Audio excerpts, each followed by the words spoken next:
Syekh Al-Azhar minta umat Islam tolak ulama palsu.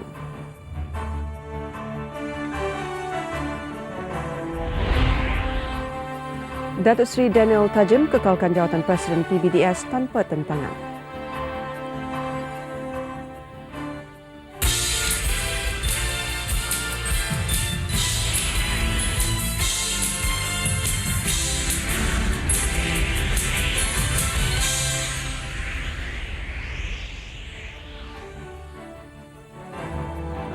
Turut dipaparkan malam ini, bilangan pelajar lelaki bersifat wanita di IPK meningkat. Malaysia akan mempunyai bank data DNA tidak lama lagi.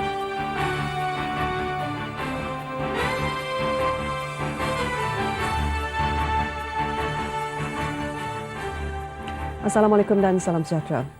Umat Islam diminta menolak ulama palsu bagi mengelakkan mereka terpesong daripada ajaran Islam sebenar. Gesaan itu dibuat oleh ulama ternama yang juga Syekh Al-Azhar, Dr. Muhammad Said Tantawi. Beliau berkata seseorang yang berpura-pura dirinya pakar dalam satu-satu bidang tetapi sebenarnya tidak pakar, itu adalah satu penipuan dan tidak boleh diikuti. Menurut Dr. Muhammad Said Tantawi, seseorang yang mempunyai portfolio untuk bercakap soal agama mesti memahami dengan mendalam mengenai Al-Quran dan Sunnah serta mahir dalam hal ihwal agama. Ulama juga katanya mesti memelihara fatwa dan ilmu dalam membimbing ummah. Beliau berkata demikian ketika ditanya bagaimana ulama tulen hendak membimbing ummah dengan berkesan sedangkan ada antara umat Islam hanya mahu mendengar ulama palsu sahaja. Mengenai pandangan Perdana Menteri Datuk Seri Dr. Mahathir Mohamad supaya ulama bersependapat dalam memberikan pandangan membimbing ummah, Dr. Muhammad Said Tantawi berkata beliau menyokong pandangan itu. Menjawab soalan lain, beliau berkata dalam mentafsir Al-Quran dan hadis ada pelbagai tafsiran dibuat dan ada juga yang tersilap. Justru menjadi tugas ulama untuk membetulkan kesilapan itu. Sebelum itu, ketika menyampaikan ucap tama bertajuk Pembudayaan Agama Sebenar di Era Globalisasi sempena Multaka Ulama Sedunia di Putrajaya, Dr. Muhammad Said Tantawi mengajak umat Islam mengamalkan ajaran agama dengan sempurna dalam era globalisasi. Mengenai globalisasi, beliau berkata Islam tidak menentang konsep itu selagi ia memberi manfaat kepada manusia dan tidak bertentangan dengan ajaran Islam. Dalam pada itu, masyarakat Islam di seluruh dunia perlu faham dan jelas mengenai perbezaan berkaitan konsep negara dan pemerintahan yang memerlukan pengasingan dari sudut kefahaman. Pemerintahan dilihat sebagai corak kepimpinan bagi mengatur kepentingan rakyat, manakala konsep negara adalah institusi politik sebagai wadah pengurusan pemerintahan. Laporannya bersama Azhari Muhyiddin. Perkara itu dikupas pembentang Kertas Kerja keempat Persidangan Ulama Sedunia Profesor Dr. M. Din Syamsuddin. Kertas kerja itu bertemah membumikan Al-Quran dan Sunnah untuk pembangunan negara Islam moden. Pada pembentangan itu, beliau yang juga Setiausaha Agung Majlis Ulama Indonesia menegaskan konsep negara moden bukan berasal dari mana-mana negara, termasuk Barat. Katanya Islam sememangnya menganjurkan pembentukan sebuah negara yang moden. Negara moden adalah sebuah negara di mana peradaban Islam berkembang, tumbuh berkembang. Karena kata Madinah pada zaman Nabi Muhammad SAW juga berhubungan dengan tamadun, Madinah dengan tamadun. Jadi ada peradaban, oleh karena itu Islam lebih luas. Oleh karena itu nilai-nilai Islam tidak hanya menyangkut ubudiyah, menyangkut ibadat. Mengenai kepentingan ilmu termasuk sains dan teknologi, Profesor Dr. M. Din berkata ia adalah langkah yang perlu diambil dan dipraktikkan oleh masyarakat Islam secara keseluruhan. Saya sangat setuju dengan pendapat Datuk Seri Mahathir Mohamad yang menganjurkan agar peradaban Islam ditegakkan, dan oleh karena itu pilar utamanya, rukun utamanya adalah sains dan teknologi, ilmu pengetahuan dan teknologi, tapi juga pilar yang kedua yang perlu juga adalah ekonomi. Saya kira dua hal ini yang akan menjadi pilar utama, rukun utama bagi pembangunan sebuah tamadun Islam atau peradaban Islam. Membina ummah terbaik seiring dengan pembangunan dan pembinaan negara moden adalah antara aspek bagi mewujudkan keseimbangan dalam sesebuah negara. Dengan wujudnya keseimbangan itu, ia akan dapat menghasilkan kesejahteraan rakyat dan kemajuan negara, termasuk dari sudut sosial, ekonomi dan politik yang disifatkan sering membawa kepada kehancuran dunia Islam. Azhari Muhyiddin, TV3. Kuala Lumpur dan Tokyo bersetuju untuk menerokai bidang bioteknologi bagi menjana sektor pertanian. Timbalan Perdana Menteri Datuk Seri Abdullah Ahmad Badawi berkata, kerjasama itu mampu membuahkan hasil bagi membantu meningkatkan pendapatan di kalangan masyarakat petani, khususnya di kawasan luar bandar. Datuk Seri Abdullah petang tadi mengadakan lawatan ke Universiti Chiba, kira-kira 100 km di luar Tokyo. Ini adalah lawatan pertama beliau bagi meninjau kerja-kerja penyelidikan dalam bidang bioteknologi di pusat pengajian tinggi itu. Universiti Chiba adalah salah sebuah universiti yang terkenal dalam menjalankan kerja-kerja penyelidikan dalam bidang berkenaan. Datuk Seri Abdullah menambah, kejayaan universiti itu menarik minat Malaysia untuk menjalin kerjasama berdasarkan konsep menang-menang, khususnya bagi menjana sektor pertanian. Dan kerjasama ini pula akan membawa kesan impak yang baik kepada kawasan-kawasan luar bandar. Apabila peladang-peladang dapat dibawa bersama untuk mengambil bahagian dalam perkembangan-perkembangan bau dan dalam tanaman-tanaman bau yang dilaksanakan secara besar-besaran nanti, yang akan mempunyai nilai komersial yang tinggi. Bagi merealisasikan hasrat itu, Malaysia akan menghantar sekumpulan penyelidik ke Tokyo untuk mengenal pasti bentuk kerjasama yang akan dijalankan.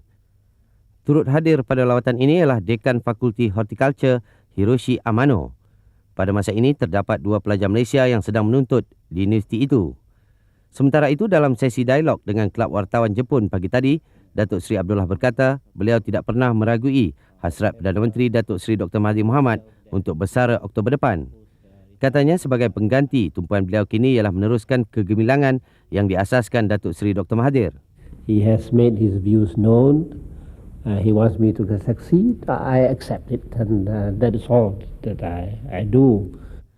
Beliau berkata demikian ketika menjawab soalan wakil media Jepun, adakah masih ada ruang kepada Perdana Menteri untuk menarik balik keputusannya untuk bersara. Dialog lebih 1 jam itu dihadiri sebahagian besar wartawan tempatan sempena lawatan kerja 3 hari Datuk Seri Abdullah ke Jepun. Sementara itu, Datuk Seri Abdullah berkata UMNO tidak akan membantah langkah MCA menarik balik penggantungan keahlian 2 adunnya di Pulau Pinang sekiranya keputusan itu direstui Barisan Nasional BN. Katanya beliau percaya keputusan berkenaan dibuat setelah mengambil kira kepentingan BN. Dan saya tidak berhajat untuk menimbulkan masalah-masalah lagi dalam hal ini. Kalau sama-sama kita dapat memahami dan sama-sama dapat mengakui supaya apa-apa yang berlaku dulu tidak akan berlaku lagi, tidak akan diulangi, maka itu akan membuat kebaikan. Datuk Seri Abdullah mengulas keputusan MCA menarik balik penggantungan adun Datuk Keramat Lim Bu Chang dan adun Jawi Tan Cheng Liang. Mereka digantung tahun lalu kerana tidak menyokong usul kerajaan negeri di Dewan Negeri bersabit pembinaan projek Lebuh Raya Lingkaran Luar PORR. Presiden Parti Bangsa Dayak Sarawak PBDS, Datuk Seri Daniel Tajim hari ini mengekalkan jawatannya sebagai Presiden parti itu tanpa sebarang tentangan. Keputusan itu diperoleh selepas pencalonan oleh semua 185 cawangan parti itu ditutup menjelang Kongres 3 tahun sekali parti akhir bulan ini. Pengurusi Jawatan Kuasa Pemilihan PBDS, Dr. Jawi Masing berkata semua nama yang dicalonkan kepada Badan Induk, Wanita dan Pergerakan Pemuda turut kembali ke jawatan masing-masing tanpa dicabar. Menurut Dr. Jawi, bekas Bendahari Kehormat Joseph Salanggandung pula dipilih sebagai timbalan Presiden mengambil alih tempat yang dikosongkan oleh Datuk Seri Daniel. 3 naib Presiden ialah Major Peter Ruin, Gabriel Adit dan Jawah Gerang. Manakala anggota Majlis tertinggi antaranya Anthony Liman, Kilat Beriak, Baru Bian, Stephen Randi dan Norina Umoy. Ketua Wanita disandang oleh Agnes Lia dan timbalannya Catherine Tamo. Jawatan Ketua Pemuda dipegang oleh Christopher Gira sementara Anthony Nais timbalannya. Datuk Seri Daniel mengambil alih jawatan Presiden Parti Komponen Barisan Nasional yang mewakili kaum Dayak ini ekoran pengunduran Datuk Amar Leo Mogi bulan lalu.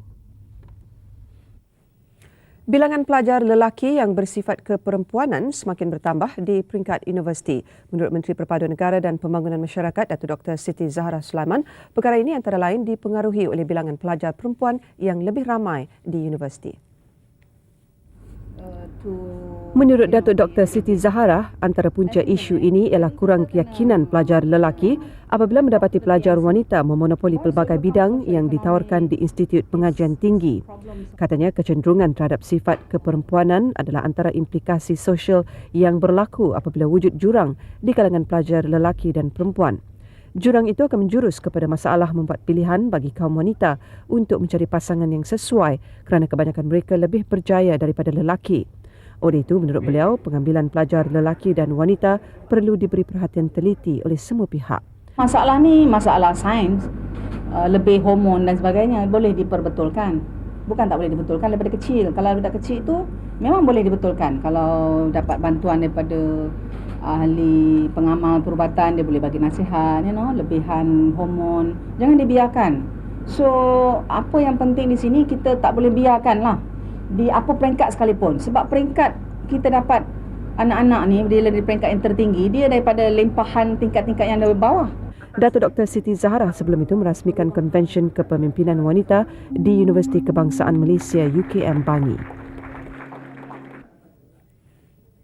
Bank data DNA pertama di negara ini dijangka ditubuhkan menjelang akhir tahun ini setelah undang-undang berkaitan diluluskan. Kewujudan pusat berkenaan akan memudahkan pihak berkuasa menyimpan sampel dan maklumat DNA individu terutama penjenayah dan mereka yang disyaki bagi tujuan siasatan pada masa depan. Seperti di UK. Menteri di Jabatan Perdana Menteri Datuk Seri Dr. Rais Yatim berkata, menerusi Akta Bank Data DNA terdapat peruntukan yang mewajibkan penjenayah atau orang yang disyaki memberi sampel diri mereka kepada pihak berkuasa. Justru setiap individu yang memiliki rekod jenayah di negara ini turut memiliki sampel DNA di bank data ini. Seseorang itu harus memberi sampel darahnya, rambutnya, kukunya, skala kulitnya ataupun apa jua yang boleh membantu pembuktian dalam sesuatu jenayah termasuk air liurnya atau sampel tisunya dan ini disimpan dalam lab atau laboratory dan boleh digunakan untuk penyusulan keterangan bila-bila masa. Datuk Seri Dr. Rais bercakap selepas menjadi tetamu program terbitan TV3 Malaysia hari ini di Sri Pentas pagi tadi. Menurutnya, kos penubuhan bank data DNA ini dijangka bernilai lebih 12 juta ringgit. Ia akan dikendalikan pakar serta dilengkapi kemudahan terkini sementara sampel terbabit akan disimpan di Jabatan Forensik Polis, Ceras atau di Jabatan Kimia Petaling Jaya. Pemprofilan DNA dapat menentukan bahan bukti biologi termasuk mengenal pasti identiti, hubungan kekeluargaan serta kes jenayah seperti rogol dan bunuh. Memberikan sampel 29 tahun mereka akur dengan takdir. Terpengaruh dengan kehebatan sains, mereka cuba mengubah nasib. Wajarkah pasangan kembar ini dipisahkan? A. Wajar, ini keputusan mereka.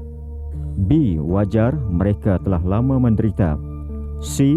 Tidak wajar, risiko kematian tinggi. D. Tidak wajar, mereka harus menerima takdir. E. Manusia merancang, Tuhan menentukan.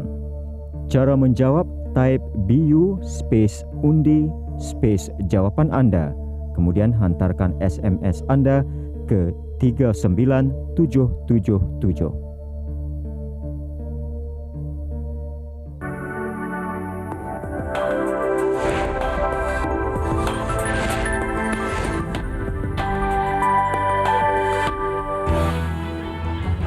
Apa ada di balik papan? Ikuti laporannya seketika nanti.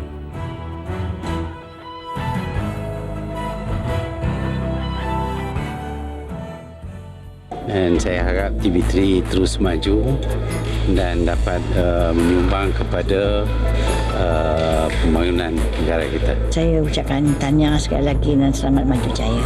Saya memang salah seorang peminat TV3. Sama ada berita ataupun program-program lain. TV3 prihatin atas rakyat jelata walaupun mereka daripada golongan pendapatan rendah ke atau lain. TV3 telah pun menjalankan peranannya dengan begitu baik dalam bidang media, terutama dalam menentukan bahawa rakyat Malaysia menimba ilmu melalui saluran-saluran dan program-program mereka.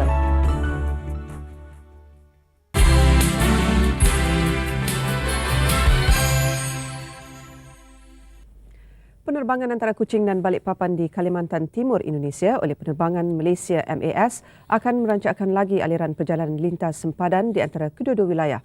Menteri Pelancongan Sarawak, Datuk Seri Abang Johari Openg berkata, selain pelancongan, sektor perdagangan juga akan mendapat faedah ketara daripada perkhidmatan penerbangan itu.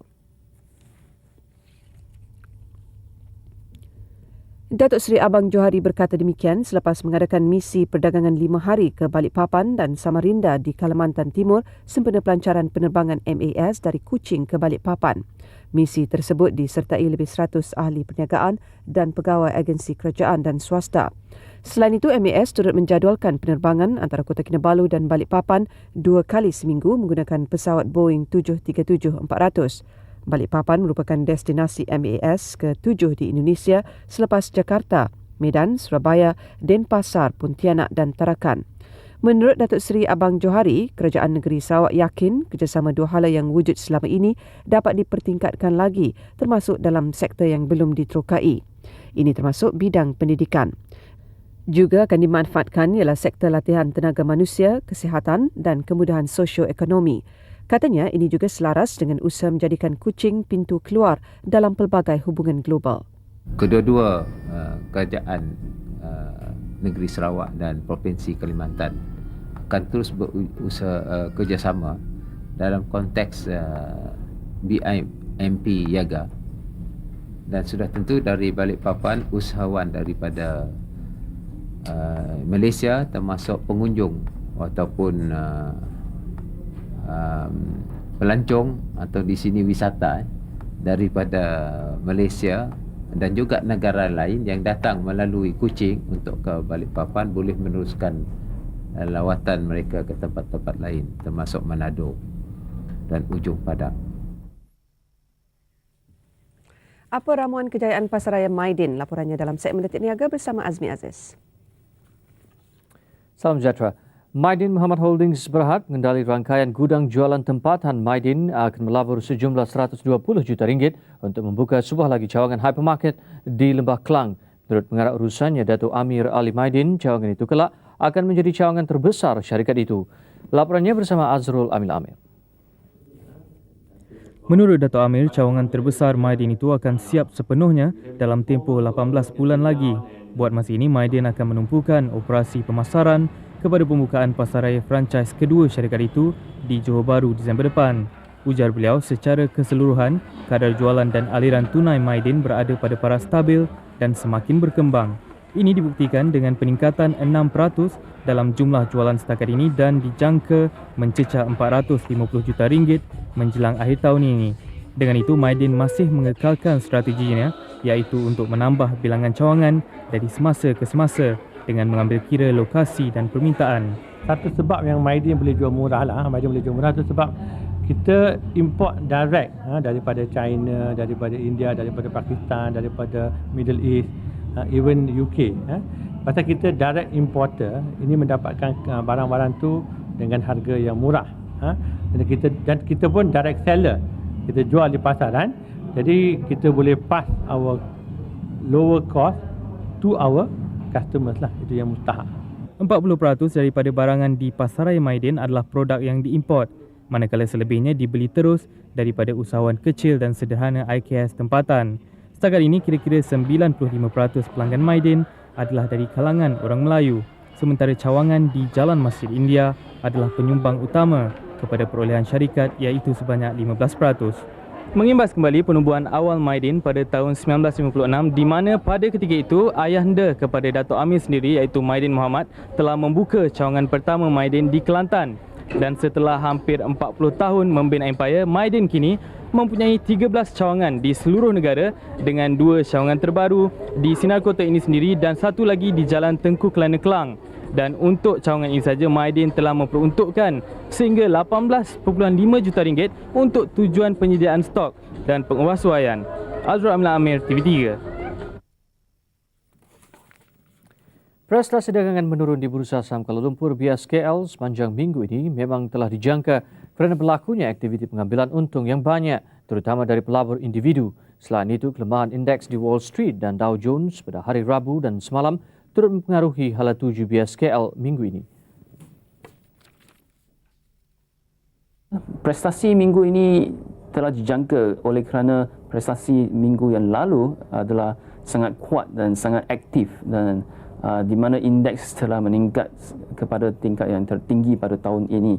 Indeks komposit tertinggi yang dicatatkan minggu ini ialah pada hari Isnin lalu, iaitu 730 mata.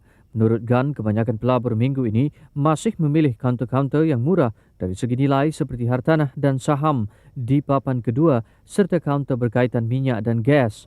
Selain itu, saham perbankan khususnya Commerce Asset Holdings Berhad dan Arab Malaysian Banking Berhad turut menjadi tumpuan kerana spekulasi penggabungan mereka. Kita nampak juga ada crossing yang banyak di pasaran saham dalam share Commerce Asset, di mana Renong dan juga New Straits Times Press telah dapat menjual pemegangan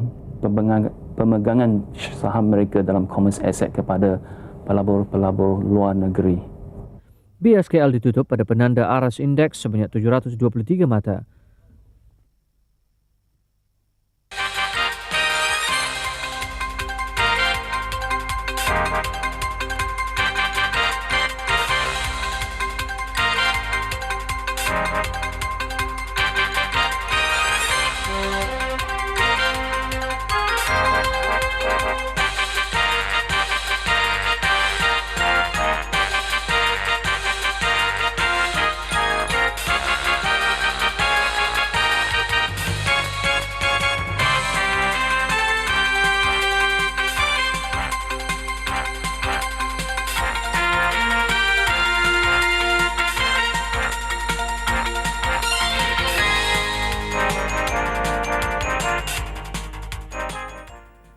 Dengan itu, sekian laporan Datin Niaga. Kembali bersama Azizah untuk laporan selanjutnya.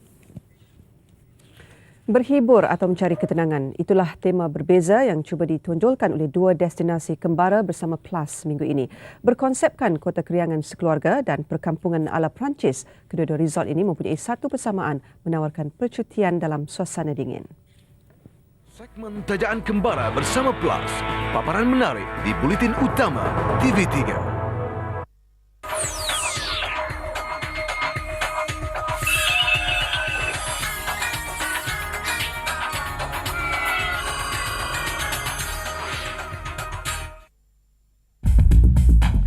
Terletak di paras ketinggian 6,000 kaki dari aras laut, Genting Highland Resort menawarkan percutian keluarga dalam suasana segar di bawah suhu 22 darjah Celsius. Jangan keliru, walaupun kota keriangan ini terletak di Pahang, namun jarak perjalanannya dari Kuala Lumpur hanyalah 45 minit, iaitu kira-kira 51 km perjalanan berkereta. Bagi pengunjung yang memilih untuk tidak memandu terus ke puncak, mereka boleh menaiki Genting Skyway, sistem kereta kabel yang terpantas di dunia.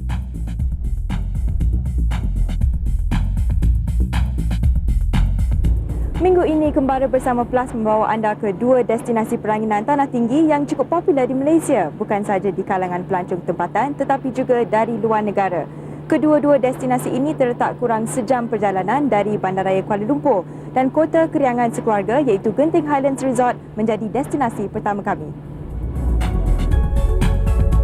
Menawarkan percutian berkonsep resort keluarga bersepadu, Genting memiliki pelbagai bentuk keriangan daripada hiburan, rekreasi, konsert dan pertunjukan bertaraf antarabangsa, membeli belah serta taman tema.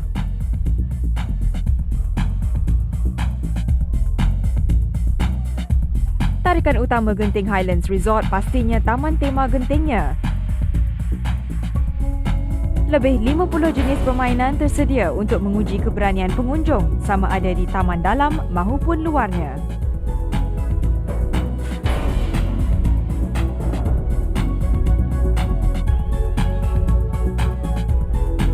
Antara yang paling menguji keberanian, Corkscrew dan Genting Sky Venture.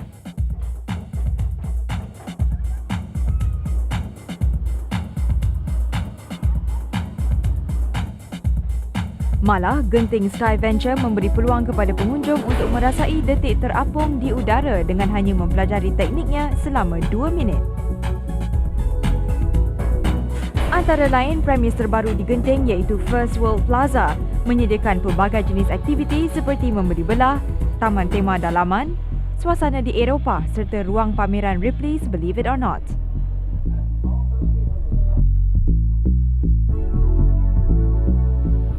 Destinasi kedua kembara kali ini pula menawarkan antaranya persekitaran perkampungan ala Perancis iaitu Bukit Tinggi Resort. Dibangunkan berasaskan inspirasi perkampungan Colmar asal di Perancis, Colmar Tropical menawarkan resort bertemakan kehidupan ala Perancis di kawasan berketinggian 2,700 kaki dari aras laut ini.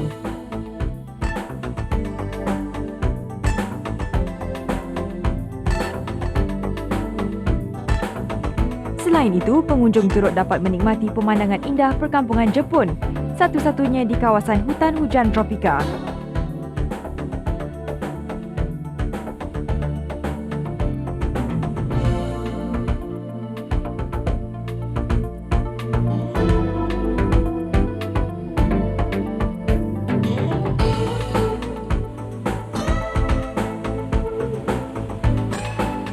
Alang-alang berada di Bukit Tinggi Resort, jangan lupa untuk kunjungi Taman Arnab. Resort tanah tinggi ini boleh diakses melalui persimpangan Ceras bagi penduduk selatan dan persimpangan Bukit Beruntung bagi penduduk utara. Selamat mengembara.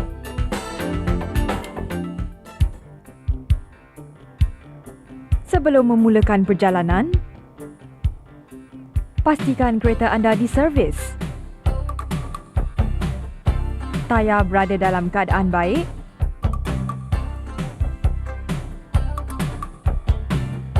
Getah pengelap cermin berfungsi. Brek tangan berfungsi. Lampu brek, lampu utama dan lampu isyarat berfungsi. Segmen Tajaan Kembara bersama Plus. Paparan menarik di Buletin Utama TV3. Seterusnya kita ke segmen luar negara bersama Kamarudin Mapeh. Antara paparannya, letupan bom gegarkan bangunan pejabat di Karachi. Kretek bernilai 2 juta ringgit dirampas. Laporannya menyusul nanti.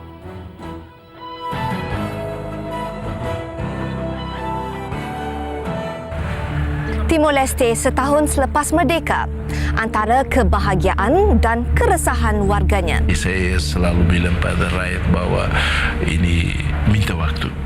Akan makan waktu. Kesabaran ada batas kalau orang yang memerintah tidak memberi bukti bahawa dia sedang improve, dia sedang berusaha.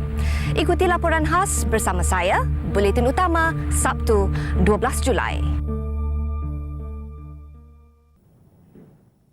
Assalamualaikum dan salam sejahtera. Polis Indonesia mengesahkan penangkapan 3 anggota kanan kumpulan Jemaah Islamiah JI yang dikaitkan dengan pengeboman di Bali selain merancang untuk beberapa serangan lain, namun masih gagal memberkas ketua operasi kumpulan terbabit yang dikenali sebagai Hambali lewat 30-an. Menurut polis, salah seorang daripada suspek, Ikhwanuddin yang juga dikenali sebagai Asim, 28 tahun, bunuh diri dengan menembak dadanya dengan rifle M16. Sejurus berjaya ditangkap dekat kediaman persendirian Presiden Megawati Soekarno Puteri. Seorang lagi suspek yang ditahan minggu ini ialah bekas ketua JI bagi wilayah Timur Indonesia, Malaysia dan Selatan Filipina, Pranata Yuda Elias Mustafa, 42 tahun. Menurut Ketua Polis Jakarta, Makbul Padma Negara, Mustafa telah pun merancang untuk menyerang sasaran seterusnya selepas Bali. Mustafa ditahan di Jakarta beserta lakaran serangan susulan termasuk rumah ibadah dan kedai di sekitar ibu kota Republik itu. Suspek terakhir ditangkap, Suyono, 41 tahun. Polis turut berjaya merampas antaranya 2 pucuk M16 dan lebih 1,600 pusingan peluru dalam serbuan di 2 lokasi. Salah sebuah akhbar tempatan hari ini memetik sumber sebagai berkata, Hambali ditembak di pinggir Jakarta dan kini ditahan di sebuah hospital polis. Polis bagaimanapun menafikan penangkapan lain kecuali 3 suspek terbabit. Di Pakistan, satu letupan kuat menggegarkan Karachi, mengorbankan 2 orang dan mencederakan beberapa yang lain. Insiden berlaku di luar bangunan 12 tingkat Crown Plaza yang kebanyakannya menempatkan pejabat ejen hartanah dan syarikat pembinaan. Ia berlaku kira-kira jam 8.05 pagi waktu tempatan, sejurus sebelum masuk waktu puncak masyarakat setempat tiba ke pejabat. Polis menjangkakan jika ia berlaku beberapa minit kemudian, sudah tentu angka kematian berlipat ganda. Menurut polis lagi, mereka yang terbunuh ialah seorang pengawal keselamatan dan orang awam. Salah satu mayat hancur berkecai. Ketua Polis Karachi, Tariq Jamil, menyifatkan ia satu perbuatan keganasan. Kejadian menyusul seminggu selepas serangan di masjid di Quetta ketika masyarakat setempat mengerjakan sembahyang Jumaat.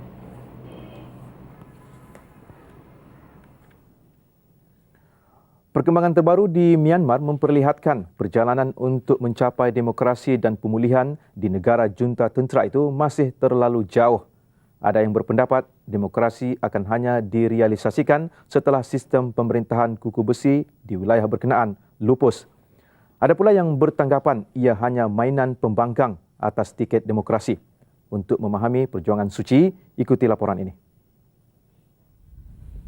Suu Kyi ditahan 30 Mei lalu berikutan pertempuran di antara penyokongnya dengan kumpulan pro-kerajaan di utara Myanmar. Dua penyokong Suu Kyi yang sempat melarikan diri ke Thailand sebaliknya mendakwa konvoi Suu Kyi diserang penyokong kerajaan yang membawa kepada pertumpahan darah yang meragut 70 nyawa.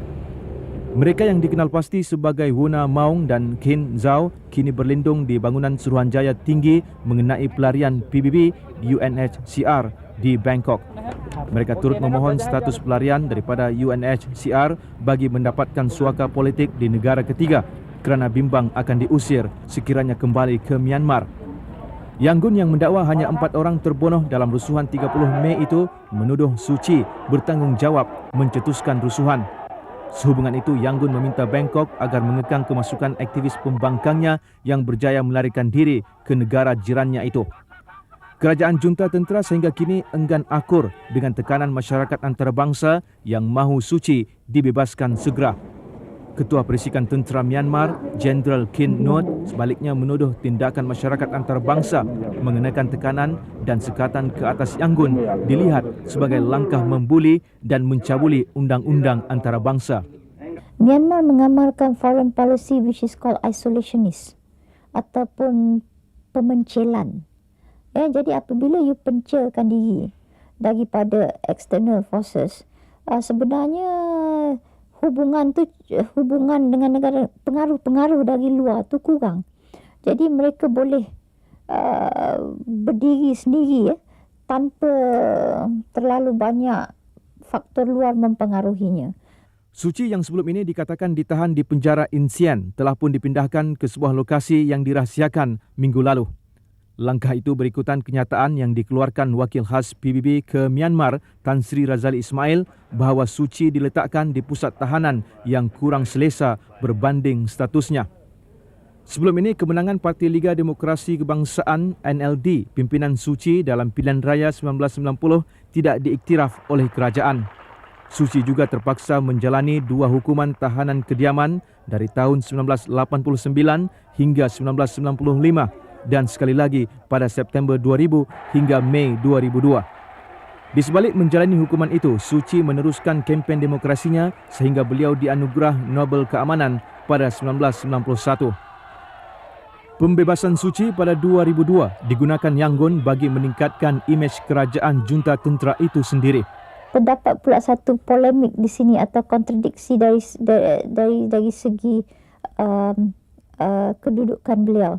Sebenarnya dalam mana-mana pun pemerintahan, dalam mana-mana pun perjuangan, ada masanya kita bertindak in this case menggunakan tidak secara kekerasan. Ada masanya kita terpaksa juga berbincang, berunding dengan pihak yang menjadi lawan kita tu.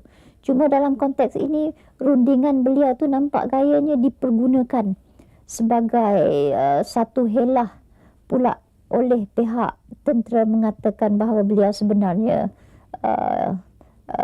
berpihak kepada tentera. Ya? Jadi situasi yang bukan dalam kawalan beliau. Penahanan kali ketiga Suu Kyi ini mencetuskan kemarahan masyarakat antarabangsa dengan Amerika Syarikat dan Britain mengancam untuk mengenakan sekatan lebih keras ke atas Yangon. Penyumbang utama bantuan keuangan ke negara itu, Jepun, turut membekukan bantuan baru kepada Yangon. Pengorbanan Suu Kyi kepada rakyat Myanmar adalah sesuatu yang tidak ternilai. beliau sanggup meninggalkan keluarganya semata-mata untuk memperjuangkan hak kebebasan demokrasi di negara kelahirannya. Suci juga tidak berada di sisi suaminya, Michael Aris, ketika saat-saat kematian suaminya akibat barah pada 27 Mac 1999. Untuk berjuang dalam peringkat ini, beliau perlu berada dekat dengan penyokong-penyokongnya, dan juga beliau mesti berada di kawasan yang memang menjadi masalah itu. Jadi beliau tidak sanggup untuk keluar, takut kerana tidak boleh masuk kembali, dan ini dianggap sebagai satu perjuangan yang terpaksa diambil oleh beliau untuk jangka panjang, bukan untuk dirinya tetapi untuk rakyat dan juga untuk generasi akan datang.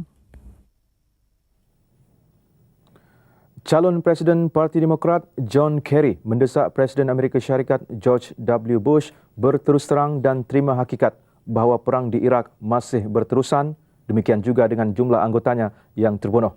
Kebimbangan di kalangan anggota Kongres juga kian memuncak terhadap operasi pasca perang yang seringkali terhalang. Justru tidak hairanlah Senat Amerika cenderung menggesa Bush meminta bantuan NATO dan PBB untuk penghantaran tentera pengaman, seterusnya membina semula Iraq. It's time for the President to tell the truth that we lack sufficient forces to do the job of reconstruction in Iraq and withdraw in a reasonable period. We now know that the administration went to war without a thorough plan to win the peace. It is time to face that truth and to change course, to share the post-war burden internationally for the sake of our country. Tentera Amerika di Iraq berhadapan dengan 10 hingga 25 serangan setiap hari dalam misinya memburu penyokong kuat Parti Ba'ath serta pejuang mujahidin dari negara asing. Dan sejak Bush mengisytihar perang tamat 1 Mei lalu, 31 anggota tenteranya terbunuh akibat tembakan kumpulan bersenjata Iraq. Terdahulu, Senat Amerika Syarikat sebulat suara meluluskan pindaan rang undang-undang bantuan asing yang mengandungi rayuan kepada White House untuk dengan segera dan rasminya mempertimbang penghantaran tentera pengaman NATO ke Iraq. Senator Demokrat Carl Levin malah berkata keperluan untuk itu kian meruncing. Pada temu ramah dengan rancangan terbitan tempatan, Setiausaha Negara Amerika Syarikat Colin Powell pula seolah-olah sangsi dengan komitmen negara luar memulihkan keamanan di Iraq. Respon yang sama sekali berbeza dengan kenyataan seorang pegawai tinggi dari Pentagon sebelum ini. Setiausaha Rendah Pertahanan Bagi Dasar Douglas Feith Isnin lalu berkata lebih 45 negara menawarkan sokongan ketenteraan kepada operasi keselamatan dan kestabilan di Iraq. Di London pula, seorang pegawai kanan Britain semakin pasti setelah hampir 4 bulan Baghdad ditawan, misi mencari senjata pemusnah bertujuan menghalalkan perang ke atas Iraq sesuatu yang amat sukar. Perbahasan mengenai justifikasi perang ke atas Iraq juga bergema di Capitol Hill. Anggota Demokrat bertanggapan ada di kalangan pentadbiran sengaja mendedahkan maklumat palsu semata-mata untuk menghalalkan operasi ketenteraan di Iraq. Now, the principal reason that Americans did not understand the nature of the Iraqi threat, in my view, was the failure of senior administration officials to speak honestly about what the intelligence showed. Somebody's responsible. And it would seem to me the credibility of this administration is at stake here. We are owed an explanation. You are owed an explanation as American citizens. Sekian segmen luar negara. Salam hormat. Kejuaraan Kelab ASEAN, Perak optimis lepasi pusingan awal. Saya unsukan bersama Abu Bakar Atan seketika nanti.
Salam sejahtera.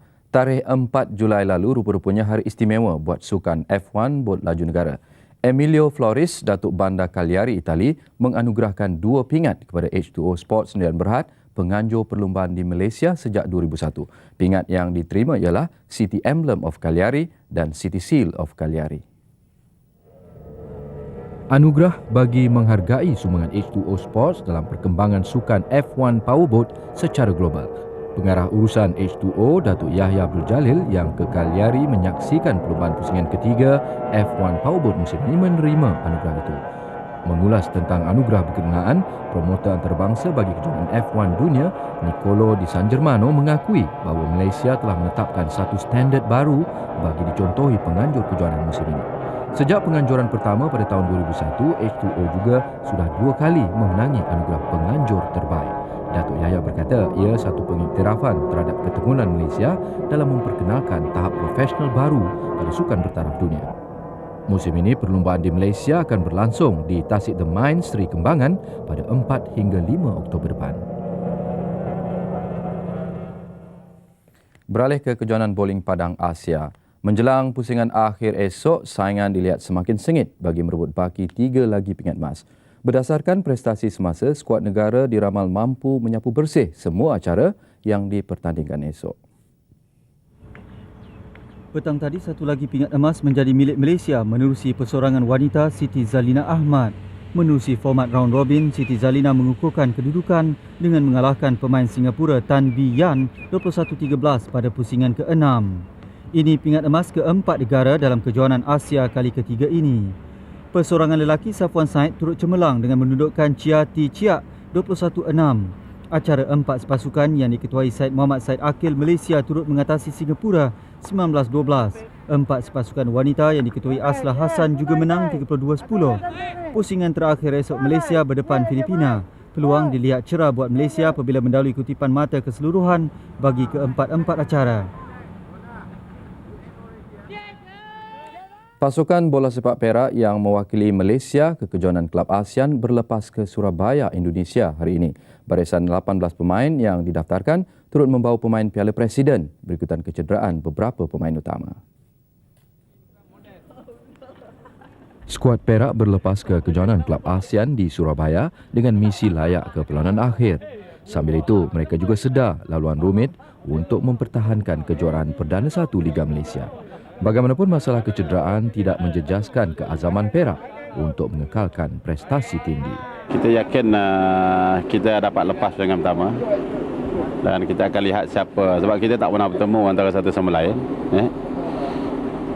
Jadi kita anggap semua pasukan sudah bersedia dan berdasarkan kepada kedudukan semasa dalam ranking ASEAN ni, cuma kita lihat Thailand sajalah yang mungkin menjadi penjabar utama.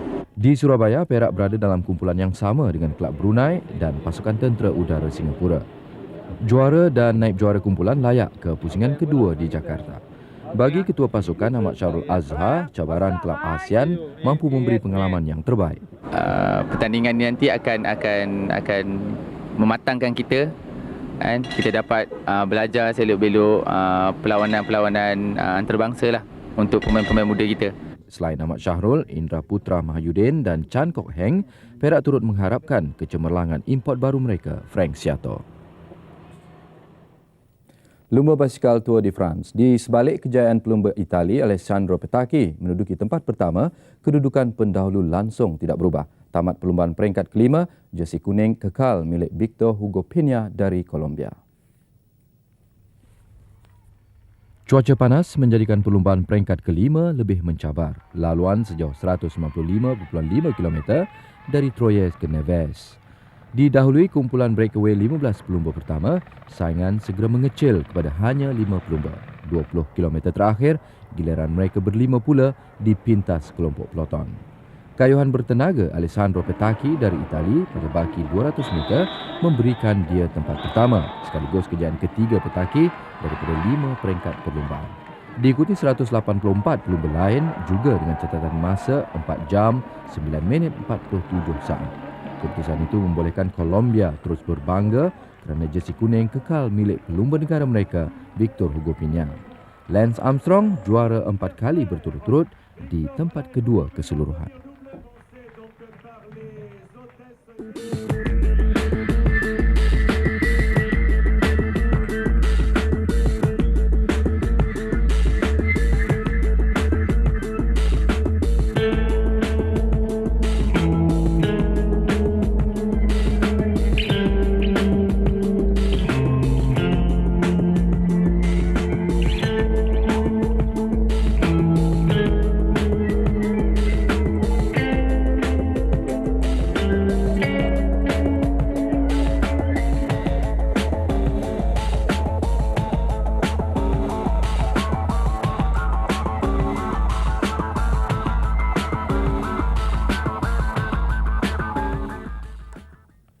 Laporan tadi mengakhiri segmen sukan malam ini. Kembali bersama Azizah sebentar nanti. Salam hormat dan selamat malam.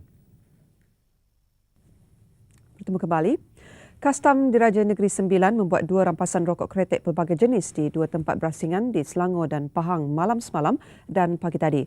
Rampasan di Banting, Selangor dan Jalan Gambang, Kuantan, Pahang itu membabitkan 40,000 kartun rokok kretek pelbagai jenama dengan nilai duty yang cuba dielakkan berjumlah RM2 juta. Menurut Timbalan Ketua Pengarah Kastam Bahagian Pencegahan Abdul Rahman Abdul Hamid, serbuan pertama dilakukan jam 8.45 malam semalam di Teluk Bunut, Banting. Operasi dilakukan ketika kira-kira 30 anggota sindiket penyeludupan sibuk memunggah rokok dari 2 buah bot pancung ke dalam 3 buah lori. Terdapat 26,000 kartun rokok kretek yang cuba diseludup dengan nilai kira-kira RM290,000. 2 buah bot pancung, 6 enjin bot, 3 buah lori, 2 buah kereta dan 7 buah motosikal bernilai RM121,000 turut dirampas. Sejumlah paku yang dipercayai digunakan untuk memancitkan tayar kenderaan penguatkuasa turut ditemui. Kira-kira jam 5 pagi tadi di kilometer 5 Jalan Gambang, Kuantan, penguatkuasa merampas sebuah lori yang syarat membawa 14,000 rokok kretek. Rampasan melibatkan rokok bernilai RM154,000 dan nilai cukai serta dutinya dianggarkan menjangkau RM700,000.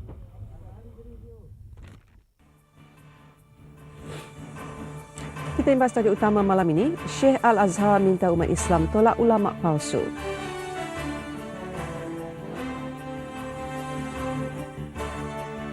Datuk Seri Daniel Tajim kekalkan jawatan Presiden PBDS tanpa tentangan.